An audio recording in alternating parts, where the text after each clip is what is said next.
امام علی مقام کی، امام حسن و حسین کی اس طرح سے کچھ تربیت فرمائی تھی کہ غریب پروری ان کے اندر رچ بس گئی، مزاج بن گیا۔ وہ برا باپ بیٹھے تھے دسترخوان بچھائے سڑک کے کنارے، تو امام حسین گزرے تو انہوں نے آواز دی، امام صاحب لوگ ذائقہ نہیں لگے، حضور تھوڑی روٹی نہیں کھا لیتے ہمارے ساتھ؟ تو امام صاحب آ گئے، نیچے بیٹھ گئے غریبوں کے ساتھ۔ کوئی جرت کرے نا، چلو امیروں نے تو غریبوں کے ساتھ بیٹھنے کی جرت نہیں کرنی، کو پیر ہی بیٹھ جائے غریبوں کے ساتھ، وہی مہربانی کر دے کہ میں پیر صاحب ہوں، قبلہ ہوں، تو میں ہی چلو لنگر کھا لو مریدوں کے ساتھ بیٹھ کے۔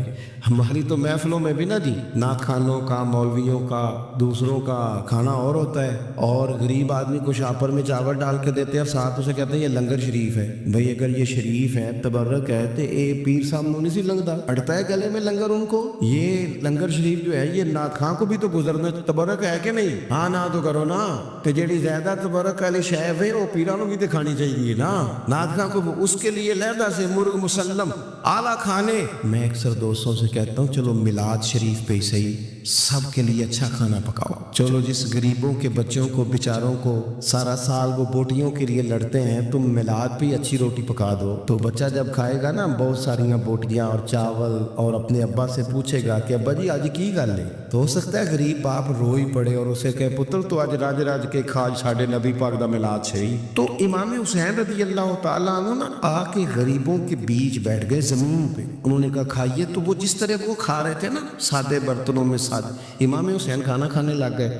میں نے کہا خیر کا کام کوئی بھی ملے اسے ضائع، چلو اور کچھ نہیں کر سکتے تھے، کسی کو سڑک ہی پار کرا دے نابینا کو، چلو اور کچھ نہیں کر سکتے تو آپ کو پتہ ہے کہ سامنے والا بوجھ لے کے گزر رہا ہے، آپ تھوڑا سا ہٹ جائیں روڈ سے، اسے گزر لینے دیں، کوئی تو کام زندگی میں کوئی ارادہ تو خیر کا بندہ کرے۔ امام حسین بیٹھ گئے، ان کے ساتھ روٹی کھائی، تھوڑی دیر کے بعد اجازت لی، فرمایا جاؤں؟ کہنے لگے حضور اور کھائیے، فرمانے لگے میں تو ابھی روٹی کھا کے آیا تھا اور آج تک ایسا نہیں ہوا کہ دوبارہ کھانا کھاؤں، ایک لقمے کی بھوک نہیں تھی، جتنا بھی کھایا ہے نا یہ تمہارا دل خوش کرنے کے لیے کھایا ہے۔ غرباء مساکین کی وعامل الصالحات، ایماندار بندہ ایمانداروں جیسے کام کرتا ہی اچھا لگتا۔ 25 حج کیا امام حسن و حسین نے مدینے سے مکے پیدل جا کے۔ میں کہتا ہوں چلو ہم باجماعت نماز ہی پڑھ لیا کریں، چلیں حضور صلی اللہ علیہ وسلم نے فرمایا فجر کی نماز پڑھ کے بیٹھ جاؤ، اشراق چاشت تک اللہ کا ذکر کرو، 2 نفل اشراق کے 2 چاشت کے پڑھ لو، اللہ 2 حج اور 2 عمرے کا ثواب عطا کر دے۔ مشکل کام تو نہیں۔ اہل بیت نے ہمیں سبق یہ پڑھایا ہے، حضور کے اصحاب نے ہمیں سبق یہ پڑھایا۔ تیسری بات فرمایا وَتَوَاصَوْا بِالْحَقِّ، صرف یہ نہیں کہ تم نماز پڑھ کے تو بیٹھ جاؤ، تم نے نا بے نمازی کو نماز کی دعوت بھی دینی ہے، مظلوم پر ظلم ہوتا رہے اور کونے میں چپ کر کے بیٹھے نہیں رہنا، بلکہ اگر ہاتھ پکڑا جا سکتا ہے تو ظالم کا ہاتھ پکڑنا ہے۔ نبی پاک علیہ الصلوۃ والسلام نے فرمایا اپنے بھائی کی مدد کرو چاہے وہ ظالم ہو یا مظلوم ہو، بھائی کی مدد کرو چاہے ظالم ہو یا مظلوم ہو۔ تو صحابہ نے عرض کی یا رسول اللہ صلی اللہ تعالیٰ علیہ وسلم یہ مظلوم کی مدد تو سمجھ میں آتی ہے، یہ ظالم کی مدد کیسے کرے؟ نہیں سمجھ آ رہی ہے آپ کو بات؟ یا رسول اللہ صلی اللہ تعالیٰ علیہ وسلم مظلوم کے ساتھ کھڑا ہونا تو ہماری عقل میں آ گیا، تو ظالم کی مدد کیسے کرنی ہے؟ نبی پاک صلی اللہ تعالی علیہ وسلم نے فرمایا ظالم کو ظلم کرنے سے روک دو، تم نے اس کی مدد کر دی، اسے باز کرو۔ لیکن ہم تو اتنی جرت ہی نہیں رکھتے بدی کو بدی کہنے کی، اتنی طاقت ہی نہیں ہوتی، جھوٹ کو جھوٹ کہنے کی ہمت۔ ہمارے گھر میں سارا کچھ ہو رہا ہوتا ہے، ہمیں پتہ ہوتا ہے کہ فلاں جگہ پہ ہمارا قبیلہ ہماری برادری غلط ہے، پر اتنی جرت کرتے ہیں۔ ہم سچ بولتے ضرور ہیں پر دوسروں کے بارے میں، اپنے بارے میں سچ بولنے کو تیار نہیں ہوتے۔ جرت کا مظاہرہ کریں، زندگی میں حق کو حق کہنا سیکھیں، غلط کو غلط کہنا سیکھیں، جھوٹ کو جھوٹ کہیں، بدی کو بدی کہیں، سچائی کا ساتھ دیں ہمیشہ۔ ہم نے جب تک دیکھو نا ظلم ہوتا رہے، زیادتی ہوتی رہے، اپنا دروازہ اندر سے بند کر لو، پتر باہر نہ جانا، کیوں جی باہر اس پہ ظلم ہو رہا ہے، ان کے گھر آگ لگی ہے کو ہمارے گھر تو نہیں نہ لگی۔ یاد رکھنا پڑوسیوں کی آگ نہ بجھاؤ گے تو اپنے گھر بھی آ جائے گی۔ اگر مظلوم کا ہاتھ نہیں پکڑو گے تو ظالم دلیر ہو جائے، اور ہمارے جتنے بھی بزرگ گزرے انہوں نے ظالموں کو ظالم کہا۔ امام احمد بن حنبل نے جیل کاٹی، امام اعظم ابو حنیفہ نے جیل کاٹی۔ آج کل لوگ کہتے ہیں مولانا صاحب آپ نے نا جناب غلط کو غلط نہیں کہنا، سیاست کی بات نہیں کرنی، کیوں جی؟ کس لیے نہیں کرنی؟ سیاست تو تدبیر کا نام ہے. بنو اسرائیل میں جتنی بھی تدبیر ہوتی تھی وہ سارے انبیاء کیا کرتے تھے. کیوں نہ بات کریں یہ جن کرسیوں پہ آج تم نے ظالموں جابروں کو بٹھایا، یہ کرسی تو حضرت ابوبکر صدیق جیسے لوگوں کی ہے، یہ تو حضرت عمر جیسے لوگوں کی سیٹ ہے، حضرت عثمان غنی جیسے لوگوں کا کام، مولا علی جیسے لوگوں کا کام. غلط جگہوں پہ غلط لوگ بٹھا دی اور پھر جھوٹے کو جھوٹا بھی نہ کہیں، ظالم کو ظالم بھی نہ کہیں. ہم سے نہ رقم ہوں گے قصیدے یزید کے، کیونکہ ہم لوگ تو حسین کے سیرت نگار ہیں. یہ کیا بات ہوئی؟ آپ سچی بات ہی نہ کریں، کلمہ حق کہیں، ہمیشہ کھری بات کہیں، سچی، گرچہ اپنا نقصان ہو. حق کے ساتھ کھڑے ہونا سیکھیں. وتواصوا بالحق ساری آسانی تھی. امام حسین کو کوئی مسئلہ نہیں تھا، آرام سے بیٹھے تھے. آج کتنے موجوں میں بیٹھے ہیں، پیر صاحبان، مولوی صاحبان، خطیب صاحبان، سیاستدان، وڈیرے، اب موج لگی ہوئی ہے. کسی کو کچھ نہیں کہنا، کچھ کہیں گے تو پھر بندے مخالفت کریں گے. تو امام حسین مسجد نبی میں جمعہ پڑھاتے تھے، چپ کر کے بیٹھے رہتے. حضور سید عالم علیہ السلام کے مزار انور کے پاس بیٹھے تھے، بیٹھے رہتے. لیکن امام حسین نے فرمایا ظالم حکمران بنے تو وہ قوموں کو تکلیف دیتے ہیں، وہ ملی نقصان کرتے ہیں، وہ امت کا چہرہ مہرہ بگاڑ کے رکھ دیتے ہیں. لہذا کھڑے ہونا پڑتا ہے، کلمہ حق کہنا پڑتا ہے، الہ کلمۃ الحق کے لیے نکلنا پڑتا ہے. آپ اپنی زندگی کے اندر سچی بات کرنا سیکھیں. الیکشن کے دن آ گئے، میرے ایک بڑے محبت والے ساتھی کے وہ آ گئے ووٹ کے لیے. ویسے بھی یہ جو بیماری ہمارے ملک میں نا جی، ہمارے ہاں حکمران بعضوں کا کہتے ہو جی جمہوریت بڑی ضروری ہے. وہ بھی کس مصیبت کا نام ہے جمہوریت؟ اقبال تو کہتے ہیں کہ یہ وہ چیز ہے کہ جس میں پتہ ہی کوئی نہیں ہوتا، پڑھے لکھے ان پڑھ کا، چھوٹے اور بڑے کا، سیانے اور بیوقوف کا. جمہوریت وہ طرز حکومت ہے کہ جس میں بندوں کو گنا کرتے ہیں، تولا نہیں کرتے رہتے ہر وقت. قوم کو اس کا حق ملنا چاہیے، غریب کی مدد ہونی چاہیے، انصاف ملنا چاہیے. باقی یہ تمہاری کہانیاں ہیں ڈکٹیٹرشپ اور جمہوریت، اور ہمیں تمہاری سمجھ بھی نہیں آتی. ہر ڈکٹیٹر کے ساتھ ہوتے ہو، باتیں جمہوریت کی کرتے ہو، جہاں تمہارا دل کرتا کھڑے رہتے ہو. ہمیں تو کوئی اس سے غرض نہیں، کام ہونا چاہیے. بلکہ جو لوگ قوت نافذہ رکھتے ہیں انہیں سمجھنا چاہیے کہ ملک کی بھاگ دوڑ ہمیشہ مضبوط ہاتھوں میں رہے، اور وہ اس طرح کا نظام وضع کرے، مل بیٹھے سارے ادارے کہ غریب کی سنی جائے. وہ مجھے بڑی اچھی طرح یاد ہے جب وہ ایک حکومت ختم ہوئی اور جو ایک فوجی رہ کے گئے تھے 11 سال، ان کی حکومت آئی تو میں باہر نکلا تو ایک بزرگ تھے، وہ صبح صبح ناشتہ بیچا کرتے تھے ہمارے علاقے میں، چاول اور چنے بنے. تو میں نے ان سے کہا بزرگوں پتہ لگا جی رات کی حکومت بدل گئی ہے.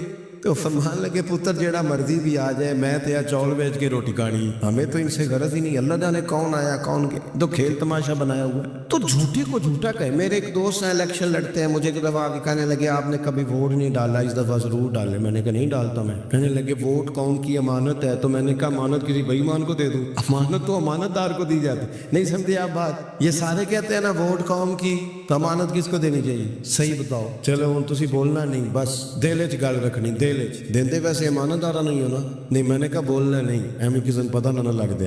دیتے ویسے امانت داروں کو ہی ہو نا. یہ اپنے دل سے پوچھو، فیصلہ لو، اللہ سے ڈرو. ظالم کا مددگار ظالم ہوتا ہے، ظالموں کا مددگار ظالم ہوتا ہے. وہ تیرے میرے ووٹ پر جیت کر جب ظلم کرے گا تو پھر کون ہے جو یہ دعویٰ کرے گا کہ جناب میں ظالم کا مددگار نہیں؟ سوچو سمجھو، غور کرو.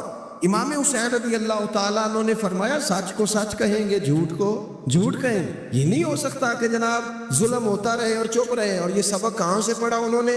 مولا علی شیر خدا سے. جب حضرت عثمان غنی رضی اللہ تعالیٰ عنہ پر بلوائیوں نے حملہ کیا نا، تو چونکہ حضرت عثمان غنی خالو تھے امام حسن اور حسین کے، حضرت عثمان خالو ہیں، سگے خالو ہیں، تو حضرت مولا علی شیر خدا نے یہ نہیں کہا کہ پتر اتنے بندے آ گئے ہیں، تلواریں ہیں، محاصرہ ہے، باہر نہ نکلنا. بلکہ حضرت مولا علی نے خود اپنے دونوں بیٹوں کو تلواریں پکڑائیں اور حضرت عثمان غنی کے دروازے پہ کھڑا کر کے کہا پتر خیال رکھنا تمہارے ہوتے ہوئے کوئی بھی شخص حضرت عثمان غنی کا دروازہ نہ کراس کر پائے. خود اپنے بچوں، ہر جنگ میں حضرت علی ساتھ لے کے جاتے تھے. ہم تو بچوں کو دلیری سکھاتے ہی نہیں، بزدل.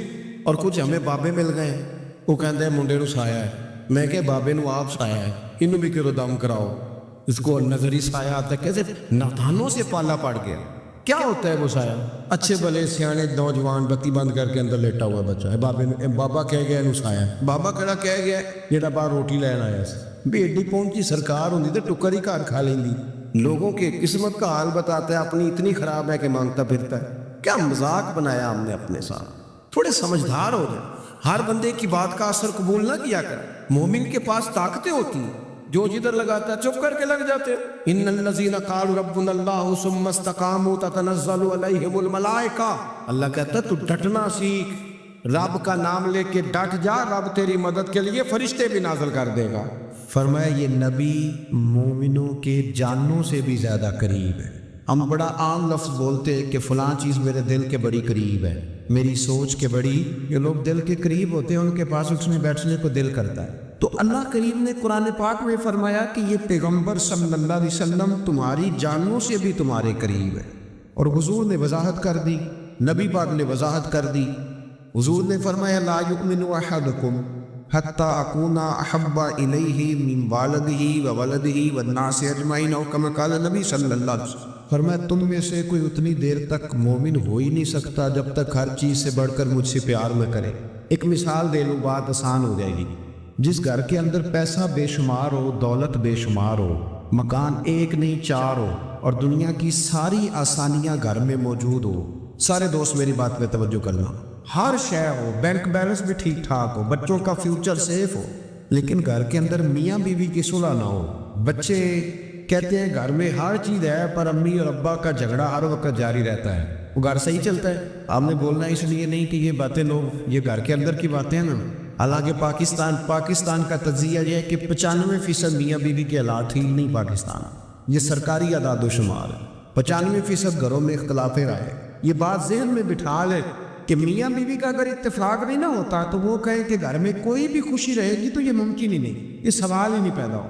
6 بچے ہوتے ہیں اور شادی کو 24 سال گزر جاتے ہیں, پھر بھی طلاق ہو جاتی ہے. اس لیے کہ میاں بیوی کے لیے سب سے ضروری چیز آپس کی محبت ہے. اور یار کیا خوبصورت انداز ہے میرے رسول پاک علیہ السلام کا. جتنی شاندار طبیعت حضور نے مولا علی شیر خدا کی تھی اتنی کو کر سکتا ہے, اور جتنی اعلیٰ ترین تربیت اور حسن سیدہ فاطمہ کو اللہ نے دیا کسی اور کو مل سکتا ہے. لیکن میرے نبی پاک علیہ السلام نے ان کی شادی کے بعد ان کو اکٹھے بٹھا کے ان کے سر آپس میں جوڑ کے ہاتھ اٹھا کے دعا کی تھی, اے اللہ ان کے درمیان محبت پیدا فرما دے. میاں بیوی کے درمیان جو سب سے اہم چیز ہے وہ محبت ہے. بچے کہتے ہیں ہم کدھر جائیں, ابا کی سنے کہ اماں کی سنے. اور اکثر گھروں میں بچوں کی تربیت رک جاتی ہے اس لیے کہ میاں بیوی کا سلوک نہیں ہوتا, تباہی اتر جاتی. گھر کے اندر ہر شے ہے پر ان کا پیار نہیں. پتہ یہ چلا کہ گھر میں محبت نہ ہو تو گھر نہیں چلتا. اگر محبت کے بغیر ایک گھر نہیں چل سکتا تو محبت مصطفیٰ کے بغیر دین کیسے چلے گا.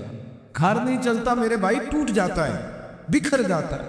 سارا کچھ ہونے کے باوجود میں نے مردوں کو روتے ہوئے دیکھا ہے, عورتیں تو روتی ہیں, میں نے مردوں کو روتے ہوئے دیکھا.